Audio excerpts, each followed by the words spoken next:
Welcome to NHL Hockey News Report. And today we have some part 2 of reviewing the 2018-19 NHL Goalies. Let's get into it. First of all, we did the first column, so if you have not seen the first column, please see my previous, I think it's a couple of videos. It's in my channel. You gotta just scroll down a couple. It says part 1 reviewing our 2018-19 goaltenders. If you haven't seen that, please see that first until this one, so then you can see, or you can watch this and then go back to that one. So let's get into it. So, first of all, we're going to start the Rangers, starting at part 2 here. The Rangers had okay season with the goaltenders. A great, upside. If you look at the future right now, it's incredible with Trouba, having Adam Fox now, young defenseman. But let's talk about goaltenders here.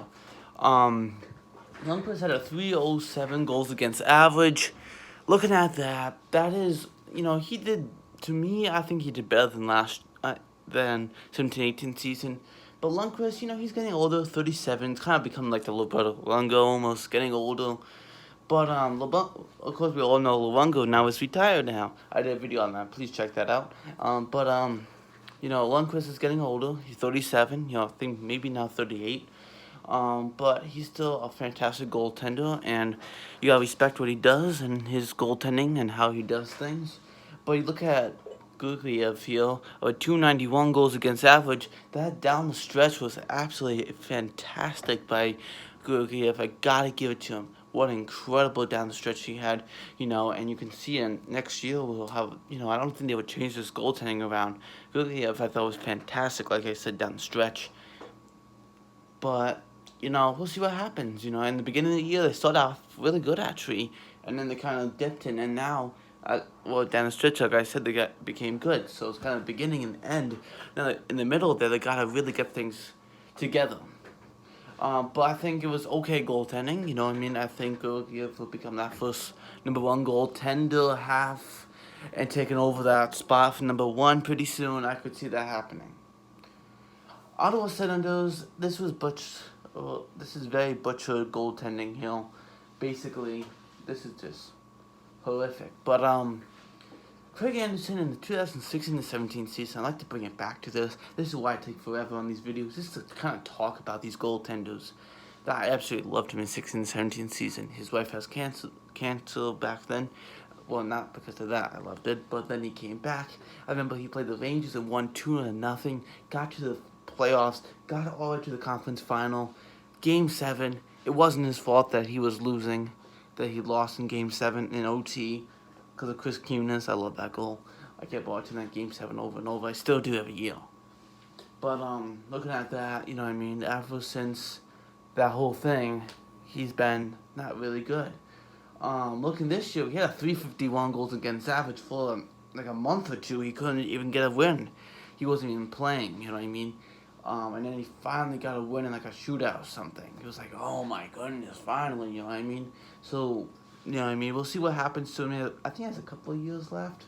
He won't, I think 2 or 3, maybe, something around that. But, that's about it, I think.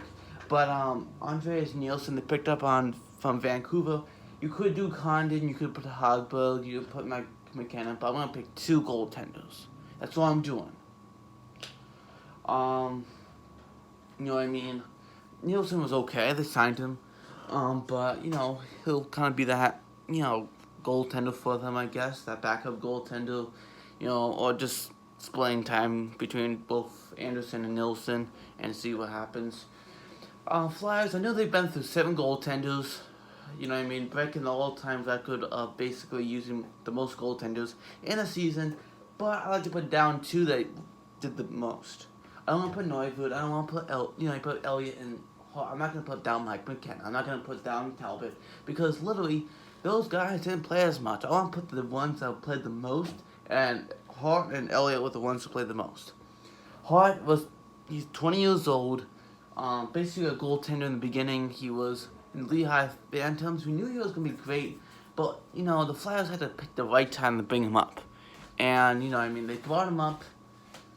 I forgot when, in January, I think, or December. I remember it was against the Red Wings, and they won 3-2. But, you know what I mean, it was just, you know what I mean, they kept playing him, getting better. You know, at least he has Elaine Vigneault as the head coach, you know what I mean, just fantastic with prospects and all that. But, you know what I mean, I think it's going to be great.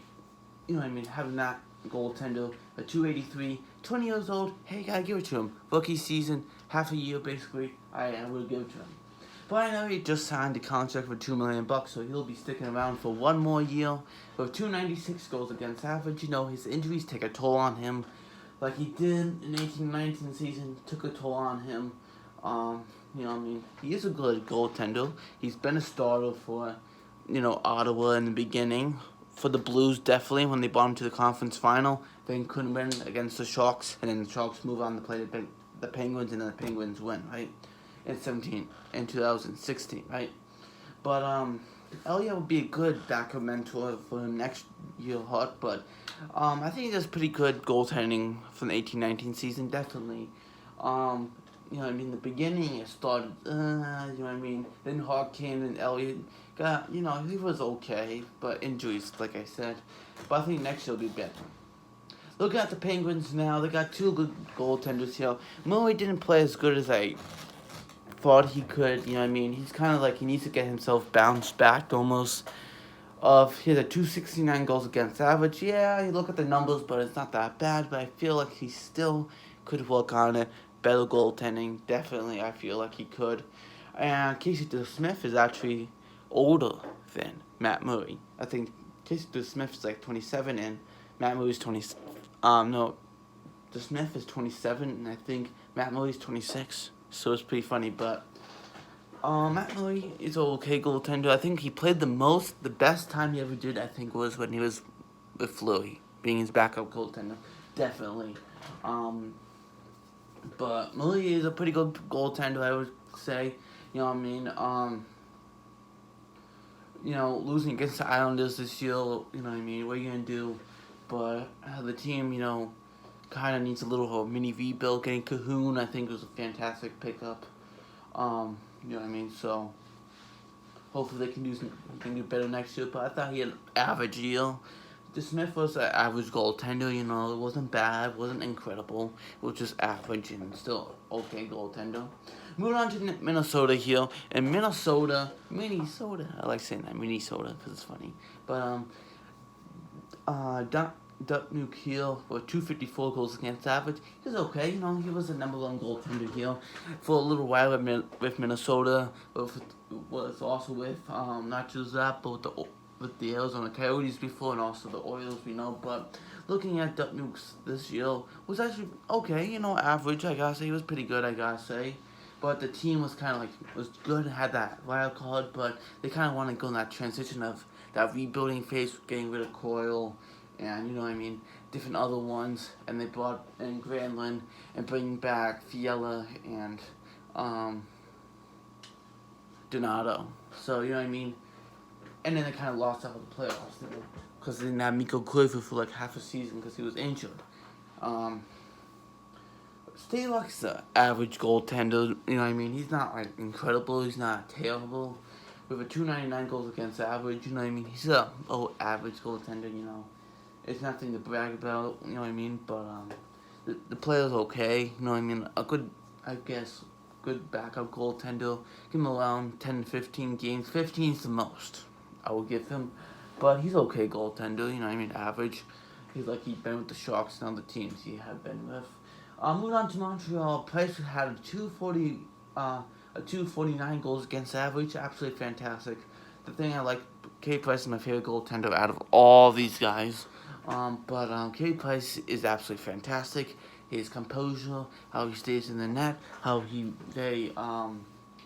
doesn't, you know what I mean, give up. He's very just settle and calm and make sure he makes those saves and timely saves instead of let me go get a shutout and then go the next game, go let 5 goals. He's very 1, 2, maybe 3 at times, 4 sometimes, 5 at times, but try to keep the goals, like he at least try to keep only like 1 or 2 goals in a game. That's what he tries to do, because he really wants to keep it stabilized, not, you know, shutout, like I said, and then 5 goals next game. Shutout, 5 goals. You know what I mean? Something like that. Very imbalanced. You want to make a nice and balanced level so the team has a chance to win every night, not just one night. Um, Miami he was actually okay. He made some great games. He won, but the goals against Savage showed that he was in the end of the season, we could see that his age was taking a toll on him. Definitely, you can really see what I mean. Niemi had 378 goals against Savage. That's why he's not playing next year. He's signed with the KHL, but we'll see what happens to him. Well, not to him, but just like his age. You know what I mean? We'll see what he looks like in the KHL. What happens there? He's 35, so it kind of showed after 17-18 season, having actually a pretty good season in Montreal, but not with the Panthers or the Penguins.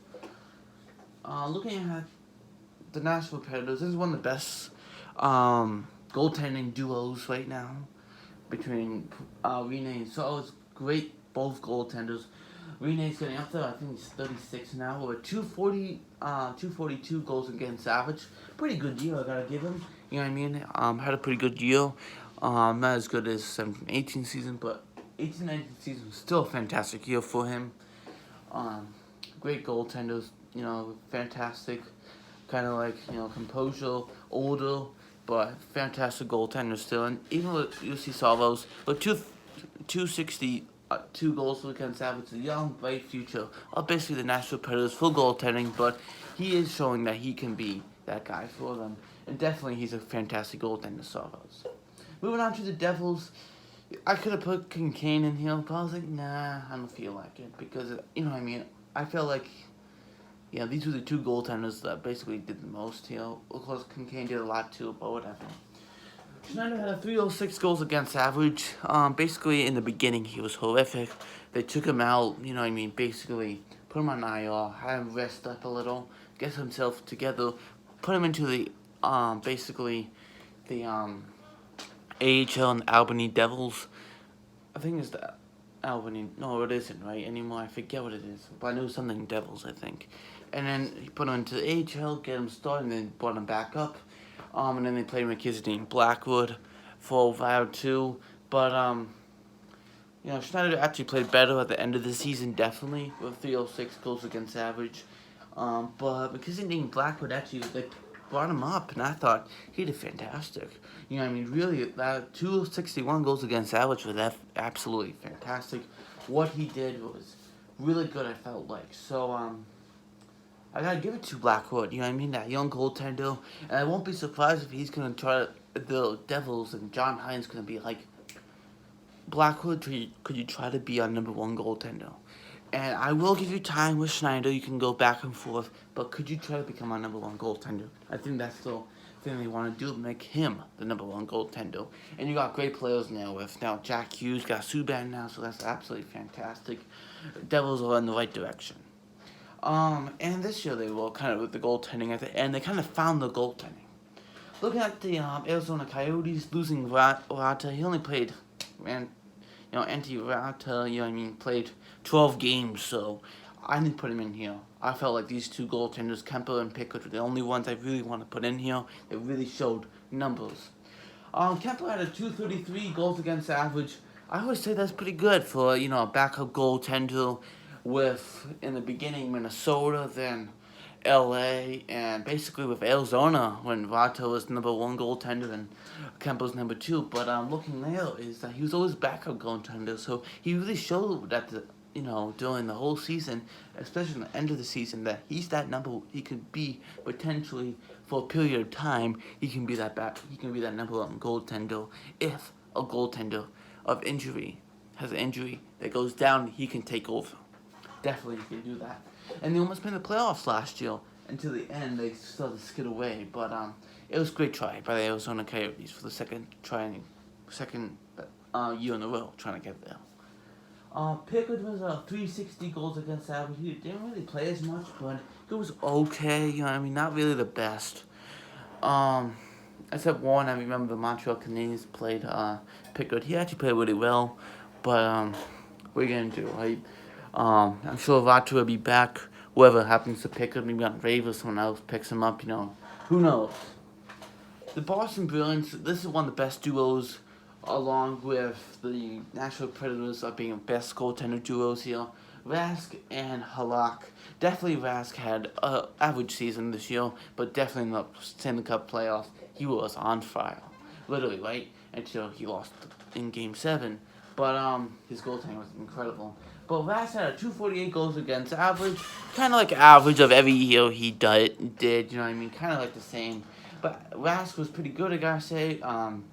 In the beginning, Halak, he was 234 goals against average, really showed that he almost, in the beginning, he took over games, Halak and the hockey guy there, the hockey guy said that I wouldn't be surprised if Halak becomes the number one goaltender in the playoffs.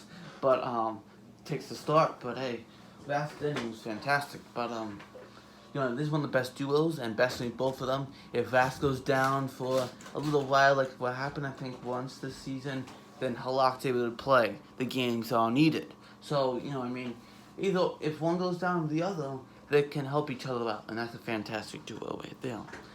Thanks for watching. This is part 2 is all done. Part 1 and part 2. So if you have not watched part 1, do that right now.